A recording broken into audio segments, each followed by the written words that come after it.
Oi, e aí, gente, tudo bem com vocês? Como vocês estão? No vídeo de hoje, como você viu aí no título, eu vim trazer um livro que foi o divisor de águas na minha vida de leitora. Pois é. Porque antes desse livro, o meu gênero literário favorito era romance. E eu não vou dizer que eu deixei de gostar de romance, eu amo romance, minha estante tá abarrotada vomitando romance. Mas, a partir do momento em que eu conheci essa joia rara, o meu gênero literário favorito se transformou, sim, em fantasia. Por conta do extraordinário, aclamado, maravilhoso e perfeito Príncipe Cruel! Já vou falar aqui no início do vídeo que eu conheço um monte de gente, youtubers, e é isso aí, que não gosta disso aqui e disse que isso aqui é raso, disse que a personagem principal é burra, disse que todo mundo que gosta disso aqui não entende porque que a pessoa gosta. É mentira! O vídeo de hoje vai ser um pouquinho diferente do vídeo passado, porque justamente eu queria trazer pra vocês uma resenha que não tivesse tanto spoiler, que fosse uma resenha um pouquinho mais rasa, pra vocês terem as próprias conclusões de vocês, terem a própria experiência de vocês quando vocês fossem ler esse livro, e eu espero que eu consiga dessa vez, porque eu falo demais, eu acho que deu pra perceber.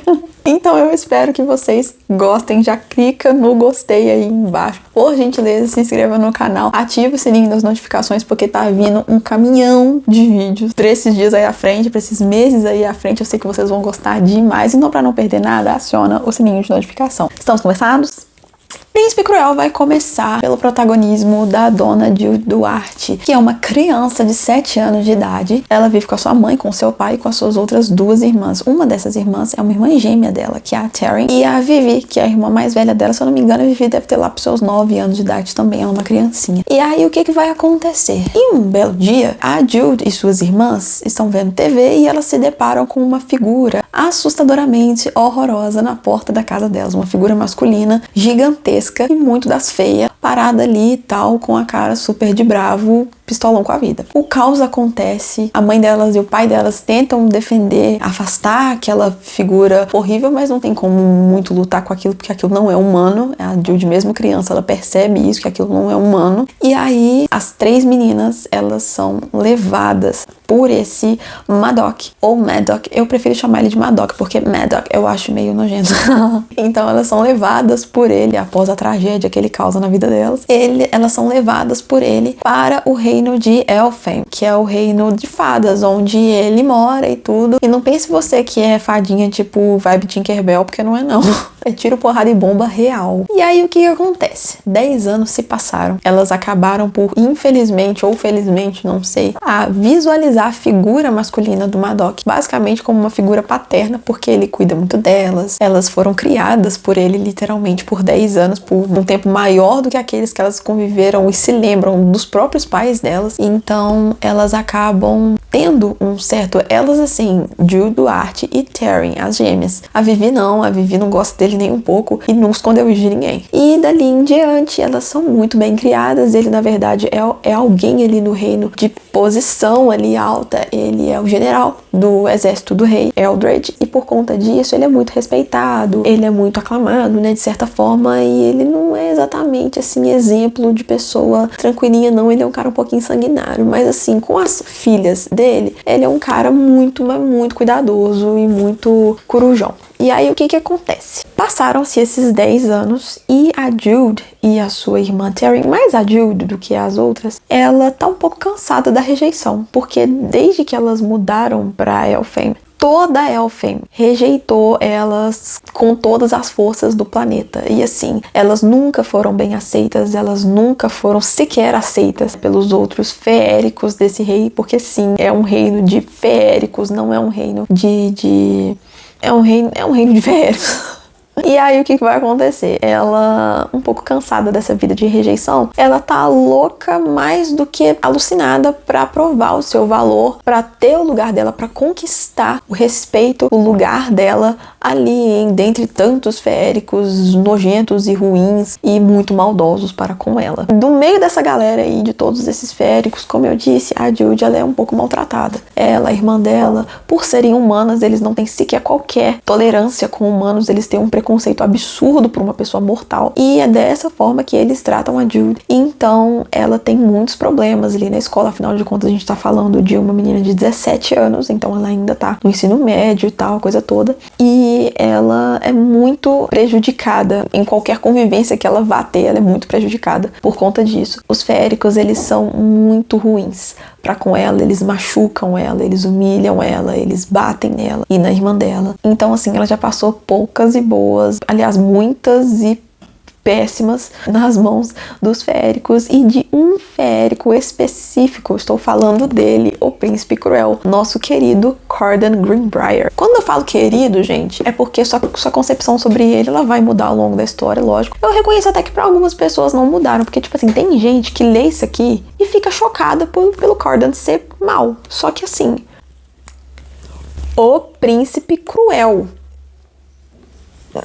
O livro, ele não tentou te enganar, ele não te vendeu uma coisa que não tá estampado na capa dele. O lance do Cardan é ele ser cruel, é ele ser ruim, e ele cumpre isso. Ele é realmente muito ruim, ele é muito chato com a Jude, e ela passa muito perrengue na mão dele, e ela odeia ele com tudo que ela tem, porque ela sabe que ele odeia ela com tudo que ele tem. Então, assim, ele, os amigos dele, a peste da Nicásia e o outro insuportável lá que ele chama Valerian, ele, sinceramente, o povo chama Cardan de ruim é porque não conhece o Valerian. O Valerian, ele é simplesmente uma porcaria, a personificação da peste perniciosa, não tem condição. Eles maltratam a Jude o tempo todo, em qualquer oportunidade, e quando não conseguem maltratar ela em primeira pessoa, eles usam a irmã gêmea dela, a Taryn, pra mexer no psicológico dela, pra judiar dela ainda assim, e ela é muito mais forte, ela é muito mais resistente, muito mais brava, muito mais mandona do que a própria Taryn. A Taryn, as duas, elas, por mais que sejam gêmeas idênticas, elas não têm sequer nenhuma diferença física, a não ser o dedo quebrado da Jude. Quebrado não, o dedo arrancado da Jude, que ela não tem esse dedo. Foi arrancado dela, literalmente. Elas têm muitas diferenças em jeito. O jeito das duas, a índole das duas, a personalidade das duas é completamente diferente uma da outra. Enquanto a Jude é extremamente braba e inteligente, ela não tem medo de nada, ela é muito forte. A Taryn não. A Taryn, você falou assim, com ela já sai correndo pra chorar. No meu diário de leitura, ela tá como a pior personagem. Não por conta disso, por conta de coisa pior, mas isso aí é uma questão também. Ela é realmente insuportável, eu realmente não gosto dela nem um pouco. Já a Dona Jude Duarte, que no meu diário de leitura está como a minha personagem favorita, porque não tem como ela não ser a personagem favorita desse livro, é justamente pela inteligência, pela força. Ela é uma força da natureza, ela é gigante, ela é muito mais pica da galáxia do que se comparado a alguns próprios feéricos, que eles inclusive acham isso até curioso, um curioso ruim, porque assim, fia, você veio da onde? Você é mortal, você é humana, você baixa sua bolinha aí, você não é igual a gente não e tal. E ela sente muito, porque ela fala que saco, né? Eu tô aqui nesse raio desse lugar, eu não tenho reconhecimento, todo mundo me odeia, os feéricos são lindos e maravilhosos, eu jamais seria como eles, eu jamais teria o glamour que eles têm, porque eles são lindos, eles são eternos, eles vivem para sempre. Poxa, é a casa deles e eu tô aqui super de penetra, mas agora não tenho o que fazer, eu tô aqui, eu vim pra cá, então eles vão ter que me engolir. O sonho dela é justamente se provar dentro do que ela pudesse provar e adquirir o respeito que ela tanto quer aqui dentro desse universo do Reino das Fadas. Não é de interesse do Madoc que ela consiga esse tal reconhecimento, porque ela tá querendo esse reconhecimento de um jeito meio perigoso, e o Madoc, como eu disse, ele é um pouquinho corujão na medida do possível, né? Então ele não tá muito querendo, assim, deixar que ela consiga isso não, mas acontece que ela recebe uma proposta na calada da noite, nas escondidas mesmo, na clandestinidade, ela recebe uma proposta de um dos príncipes da corte. Se eu não me engano, eu tô falando isso porque tem meses que eu li esse livro e eu não vou lembrar de todos os detalhes. Se eu não me engano, são 5 ou 6 irmãos. Um dos mais velhos, né, que é o príncipe Dane, e tem o príncipe Cardan Greenbrier, que ele é o mais novo de todos, o caçulinha e tal, e mais perverso de todos. É o pior de todos, literalmente tá escrito aqui. Isso aqui não tá aqui pra te enganar. E o príncipe Dane, ou Dane ou Dine, eu acho que é Dane, ele é um dos mais velhos, ele não é o mais velho, ele é um dos mais velhos. Ele é o príncipe, um dos filhos, assim, mais como que eu posso dizer, bem visto pelo pai dele, o grande rei de Elfhame, o Eldred. Inclusive, deixou um pouco claro que ele tinha intenção até mesmo que o próprio príncipe Dane fosse o seu próximo na linha de sucessão. E aqui nesse universo é um pouco diferente do sistema monárquico que a gente conhece num sistema geral, que é que o primogênito, né, o mais velho, ele reivindica o trono, né, após a morte do rei. Enfim, aqui não. Aqui o próprio rei, o próprio pai, ele escolhe dentre os filhos dele quem ele acha que é o mais apto para chefiar, para governar o reino numa escala geral. E é de fato isso que acontece. Ele acaba optando, preferindo de certa forma o príncipe Dane do que o príncipe mais velho de todos, né? E aí o que acontece? Na calada da noite, Dona Judy Duarte recebe uma proposta do príncipe Dane para que ela siga, assim, alguns favores para ele, de certa forma, para que ela trabalhe para ele como uma espiã ali e tal. Por quê? Porque ele está suspeitando que tem pessoinhas tentando causar uma bela de uma traição à coroa. E a Judy, ela se vê numa situação onde ela fala assim, uai,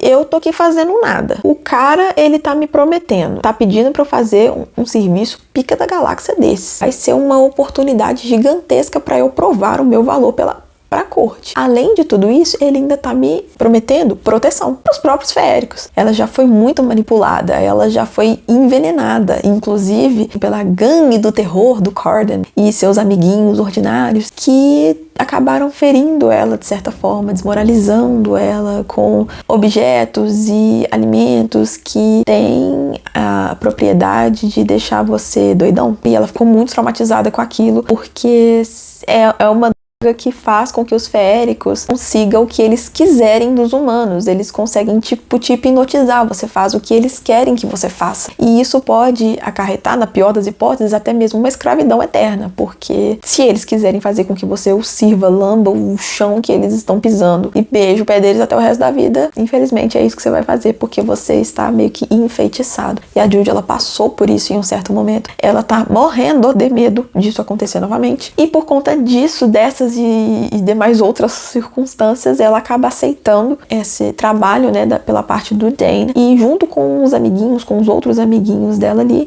que ela acaba conhecendo e tal, que também trabalham pro príncipe Dane, eles começam a investigar essa suposta traição que está prestes a acontecer. Paralelo a tudo isso, ela conhece, né, no meio dos amigos do próprio Corden, ela encontra um rapazinho que ele parece até mais tranquilo, ele não é tão chato, ele não é tão rude, não é tão ruim quanto os demais, que é o Loki.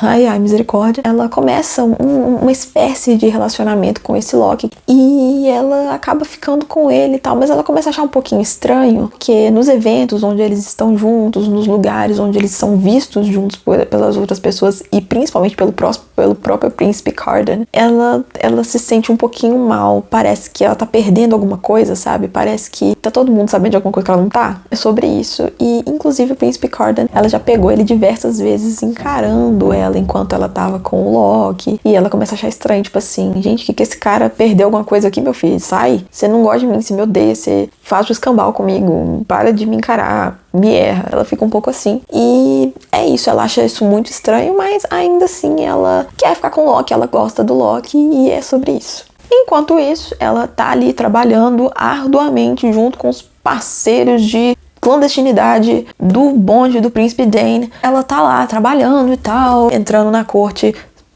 basicamente sem ser vista, né, camufladona, pra descobrir o que essa bendita dessa traição, que o príncipe Dane tá desconfiando que possa acontecer e tal. E numa dessas vezes, ela acaba presenciando uma situação entre o príncipe Corden e o príncipe Balekin. Uma situação um pouco pesada. O príncipe Balekin é o mais velho de todos. Ela não teve muitas oportunidades com ele e tal ainda. Ela é quase pega por eles num momento onde ela estava no lugar errado, na hora errada, que ela não podia ser pega. E ela estava exatamente nesse lugar. E aí ela acaba presenciando uma situação muito desconfortável entre o príncipe Balekin e o príncipe Corden. É nesse momento que ela vê o quanto ele é rejeitado pela corte, por todos os irmãos, pela família dele no geral. E ela fica sem entender, porque assim, ela fala, cara, ela se sente muito rejeitada ali, inclusive por ele, só que ela vê que ele é um cara que ele também não é muito bem quisto. ele não é muito assim aclamado, muito pelo contrário. Então uma parte dela até fica com um pouco de pena, de acordo com o que ela presencia ali acontecendo. E ela inclusive pega um objeto que não era pra ela pegar, mas ela pega um objeto desse lugar e leva pra casa. Assim que ela tem a oportunidade de vazar fora dali, ela leva pra casa. E dentro desse objeto, que é um livro, ela encontra um papel escrito o nome dela 487,99 vezes. E ela fica assim, que é isso? Ela percebe que esse livro que ela roubou é do Corden. E ela fica assim, que é isso? Ele escreveu o meu nome 500 vezes num papel, por quê? E ela fica meio que sem entender, morrendo de medo, porque o cara não brinca de ser ruim. E é sobre isso. Ela acaba fazendo as descobertas dela ali, nesse período dela de clandestinidade, enquanto ela estava procurando uma coisa e achou outra. Ela acabou fazendo suas descobertas, levou pro Príncipe Dane. E aí só restava mesmo esperar o dia da coroação. E esse dia chega. O dia da coroação, que é o dia que o rei de Elfhame, ele vai coroar o seu próximo na linha de sucessão. E ele acaba por escolher, vocês já esperavam? Pois é, o Príncipe Dane. Mas aí acontece uma coisa que nem a gente, que já estava esperando o tombo acontecer, a gente não esperava. Porque se você já foi no meu Instagram em algum momento e você viu os meus destaques de book, é um dos primeiros destaques do Príncipe Cruel, você vai ver que eu surtei um pouquinho. E eu surtei um pouquinho muito, porque, gente, foi tiro, porrada e bomba, massacre serra elétrica. Literalmente foi isso que aconteceu. Eu terminei o capítulo tremendo, que foi um massacre tão horrível, mas um massacre tão horrível, que assim, você falava, porra, eu esperava uma traição, eu esperava um tombo, mas isso aí eu não esperava não. O tal usurpador do trono, todo mundo meio que deu uma morrida ali por nada e a pessoa não conseguiu o que ela quis. A Jude estava lá nesse momento, toda a Elfhame estava lá nesse momento, e aí ela acaba presenciando o que foi a traição, os perigos de ter alguém da família real ainda ali, e ela começa a procurar uma pessoa que está faltando, e essa uma pessoa que está faltando é o próprio Príncipe Corden. Ela o encontra bebíssimo, igual um gambá, e fala assim, você tem que sumir daqui, senão uma merda vai acontecer. Só que ele tá muito chapadão, ele tá assim, ai, sério, eu tô nem aí pra nada, eu quero ficar doidão. E ela consegue tirar ele dali sem ninguém ver e tal, e consegue prender ele. Só que aí ela começa a se dar conta do que ela tá fazendo. Ela tava tão em êxtase com tudo aquilo que tá acontecendo, que ela se vê acorrentando, basicamente algemando, o seu principal rival, ao qual ela morre de medo dele, porque já fez 1 milhão de coisas horríveis com ela. Agora já era, ele tá sob os cuidados dela, as observações dela, e ela simplesmente vai decidir o que ela faz a partir dali. Ele já conseguiu a sua tão sonhada sobriedade. Mentira. A Jude, ela que quer a sobriedade dele, porque ele bêbado não serve pra ela de nada. Ela mantém ele em cativeiro até ela descobrir o que ela pode fazer com ele depois daquilo ali, e ela decide que ela vai interrogar ele, que ela vai fazer uma série de perguntas pra ele, que ela também precisava saber o que estava acontecendo. Ela e os amigos dela, que também estão nessa vida de trabalhar pro Príncipe Dane, nesse esquema aí de espionagem, eles estão sem saber o que fazer, eles estão perdidos agora que o Príncipe Dane. A única solução deles é arrumar um jeito do Príncipe Corden não aparecer na reta do irmão dele de jeito nenhum, porque senão ele pode ser obrigado a fornecer a sua bênção pro grande usurpador ser coroado, e aí uma catástrofe aconteceria pro reino. Não era pra isso ter acontecido. O reino estaria à mercê de um louco lunático que simplesmente quer poder. Ele não quer governar, ele quer poder, e é isso. Mas antes, ela resolve perguntar para o Príncipe Corden por que ele odeia ela. Esse é um dos momentos mais tensos da história. Essa é uma das migalhinhas que você recebe, tá? Você aí que tá doida pra Jurian acontecer. Ela pergunta pra ele, tipo assim, aqui, agora você vai me falar. Agora você tá sentada aí, eu que mando, você obedece. E ele, ela calado. E aí ele cala. Porque ele tem medo dela, todo mundo tem medo dela. Gente, vou ser honesta com vocês. Se você já leu isso aqui, você concorda comigo, me fala aqui nos comentários. Esse nome aqui é totalmente errado. Fica escrito assim, o Príncipe Cruel tinha que escrito assim, Jude Cruel. Ela é a malévola, ela é perigosa, ela tem o medo dela. E aí ela vai e pergunta pra ele, tipo assim, porque você me detesta de graça, eu nunca fiz nada pra você. Eu quero saber por que você me odeia. E ele não quer falar, e ele só fala que não. Só que aí, gente, uma coisa que eu nem falei, e esse é um momento, nessa realidade de feéricos diferentes de acotar, e não estou falando que um é melhor, outro é pior, os feéricos, nesse universo aqui, eles não podem mentir. Eles não conseguem mentir. Eles não conseguem formar as palavras quando eles estão falando. Não conseguem, literalmente. Eles são abençoados pelo dom da verdade. Olha que coisa maravilhosa. E sabendo disso, sabendo que eles não podem mentir, ela pergunta pra ele por que ele odeia ela. E ele não quer falar, e ele tá, não, vamos falar de outra coisa aqui, vamos falar do meu rabo, porque tem rabo, pois é.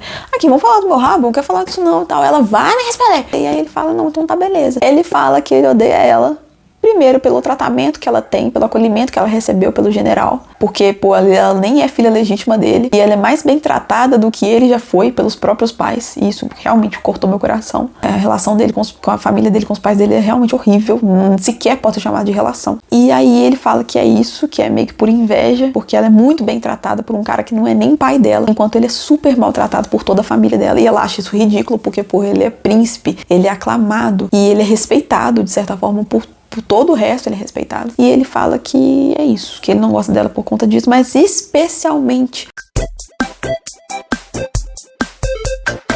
E ela ficou muito desconcertada, porque ela esperava qualquer coisa, menos isso. No meio dessas intrigas tudo aí, no meio desses esquemas mirabolantes de traição aí, a coisa toda, ela se vê agora num outro patamar do jogo. Por quê? Eu falei, talvez, no início desse vídeo, eu acho que eu falei no início desse vídeo, que o Madoc, ele trata a Jude muito bem, ele trata a Terry muito bem, ele trata a Vivi muito bem. E aí o que acontece? Ele tem um outro filho, pequenininho, que é o Oak, não sei, eu falo Oak, porque é exatamente o que eu tô lendo, é sobre isso, assim, brasilienses. E aí ele tem o Oak, que ele é uma criança, e ele é literalmente uma criancinha, se eu não me engano ele tem 6, 7 anos de idade, ele é muito criança. E ele é o filho legítimo do Madoc. É mentira! E o Madoc, ele está, de certa forma, meio comunado ali com essa traição toda. Então, subentende-se que provavelmente o próprio Madoc, ele deve estar tentando dar uma usurpada no trono. O que acontece? Ele tem grande possibilidade de ser o tal sucessor. E aí, quando a Jude percebe, na primeira oportunidade, o Madoc ele pode se fazer rei, colocando o irmãozinho postiço dela na rodada. Então é um esquema muito sujo, muito maior do que a gente pensou que fosse. E a Jude precisa não deixar isso acontecer de jeito nenhum. Então ela vai tramar com Cordan. A essa altura do campeonato, eu não vou dizer que eles confiam um no outro, mas eles já estão minimamente sociáveis, assim, minimamente, não tô dizendo amigos, tô dizendo sociáveis, eles não estão tentando se matar a todo momento. E eles estão tramando junto, eles tanto não estão tentando se matar, como estão tramando junto. Olha só que evolução desse casal. Só que aí chegamos no plot final. E é isso que eles estão fazendo e é isso que eles vão conseguir. Não do jeito que foi tramado no plano original, porque a Jude, um dos dois ali pode mentir, que é a dona Jude Duarte, e ela dá a cartada final dela, se provando uma gigantesca foda do caramba. Ela é perfeita, maravilhosa. Gente, eu não vou poder contar o plot, porque como eu disse, esse vídeo não é pra te dar todos os spoilers do mundo. Esse vídeo é literalmente pra te fazer ler isso aqui, e é só o que eu posso te dizer. O meio desse livro e o final desse livro é uma reviravolta tão absurda, quando você menos esperava que você teria tudo, que você teria finalmente o romance que você tanto quis. Na palma da sua mão, a Jude simplesmente fala assim: calma aí que tá cedo, ainda não. E acontece um plot absurdamente maravilhoso nisso aqui. Logicamente, o Sr. Cordan fica até aqui na garganta com ela, doido pra acabar com a raça dela. Eles conseguem evitar que o pior aconteça, do pior jeito possível, eu acho. Só que por um preço. E esse preço, ele vai estar no próximo vídeo, que é o próximo livro da trilogia de Príncipe Cruel, que é O Rei Perverso. Então, se eu fosse você, meu amor, eu não perdia o próximo vídeo de jeito nenhum, porque vai ser a parte 2 dessa série, que é a série do Povo do Ar. Eu espero muito que você tenha gostado, tenha entendido mais ou menos esse cenário de Príncipe Cruel, o cenário do Povo do Ar, apresentado pela Holly Black. Eu quero que você leia esse livro e tenha as suas próprias conclusões. E eu preciso muito que você diga pra mim aqui embaixo se você já leu, se você não leu, não tem a mínima intenção de ler esse livro, se gênero de fantasia é seu gênero favorito ou se você não passa nem perto porque você tem pavor. Mas me conta aqui embaixo, eu vou adorar saber. E é isso, gente. Eu tive que voltar. Eu acho que vocês estão percebendo que a luz tá diferente, que talvez o ângulo tá diferente e que o microfone tá pro lado de fora. Eu acho que vocês devem ter percebido porque essa câmera do inferno, ela fez a gentileza de descarregar na minha cara. Pois é. Então é isso, gente. Eu espero muito que vocês tenham gostado. Se vocês gostaram, dá um like, se inscreva aqui no canal, adicione esses vídeos nos favoritos aí e acione o sininho de notificação pra você não perder as muitas mil coisas que estão por vir, incluindo essa coisa aqui, diva, perfeita e maravilhosa. E é isso. Um beijo no coração de vocês. Até mais!